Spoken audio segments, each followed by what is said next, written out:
you have a regular blender, one of the key things you need to do is chop up your fruits and vegetables really, really small. You always want to core your apples too. Apple seeds are one of the few types of seeds that actually aren't that good for you, but most seeds are. So there's a little bit more prep time when it comes to using a regular blender, but you can still get smooth green smoothies. Just make sure that you give that time to prep it, otherwise you'll probably burn out your blender. So like this particular Oster, this is a 300 watt blender. The typical regular blender is between 300 and 700 watts, where this Blendtec over here, it's 1560 watts. And we're actually making Kimberly Snyder's glowing green smoothie today. You've had that one right before, Cal? I have, it's lovely. It's a classic because, you know, you really can just change up the greens or the fruits, and she's got all the basics.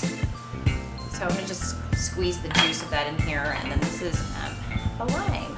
And of course you can find the recipe on blenderbabes.com. All right, so it's just a little bit of extra work. As you can see, I chopped up all the fruits and vegetables, so you're gonna have no chunks in your green smoothie. Just to let our community know, with a vita-mix or a Blendtec, you don't really need to chop things up, which saves a lot of time. And I'm starting out here with water in the blender, as you can see. And we're just gonna start throwing in the greens.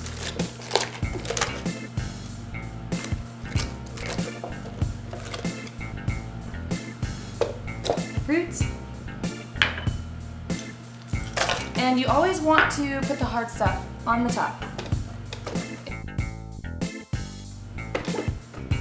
Today we're going to show you how to make a super smooth green smoothie with a regular blender, because a lot of our Blender Babes community don't have one yet. To start, there's definitely an order to your ingredients. The first step is always, always, always liquids first.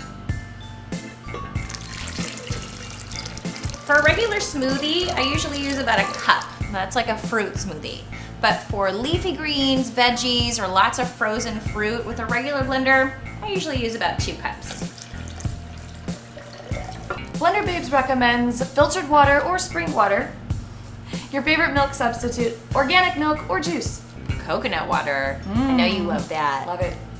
I actually like to do half juice and half water to kind of keep the sugar content down, and I like acai and pomegranate juice because of the added antioxidants. Next, you're gonna wanna add your fruit. And don't forget that if you plan to use yogurt, make sure and add it after the fruit and before the greens. Definitely. Now, if you have a pulse button, here's where you're gonna wanna use it. So we're gonna lightly pulse our liquids and our fruits. This is just gonna help start chopping up the ingredients. There we go. So now you're gonna wanna add your greens. And what we're gonna do with a regular blender is you usually wanna start from low, and then you're gonna switch it up to high. So we've got it here on low, and we're gonna use the puree, and on high it's on liquefied. This is this Oster. Most blenders are pretty similar to the regular ones.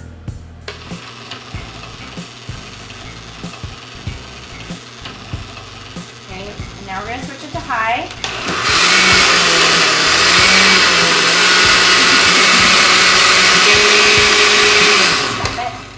So at this point, if you're having any issues, you might want to add some more liquid.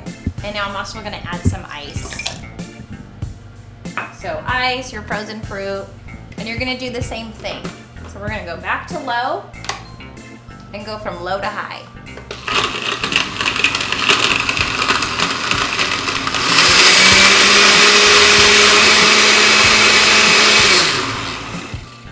My green smoothie. Are you gonna have your green smoothie? Of course. Let's see how that Blendtec handles that. Are you ready?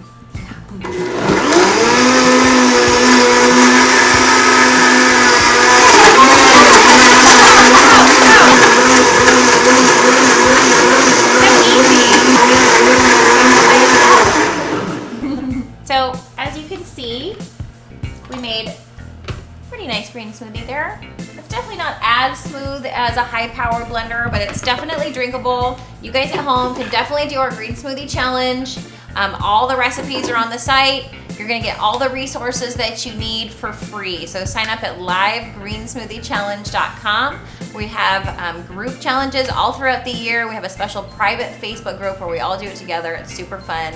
And thanks for watching. Bye guys. Cheers. Cheers.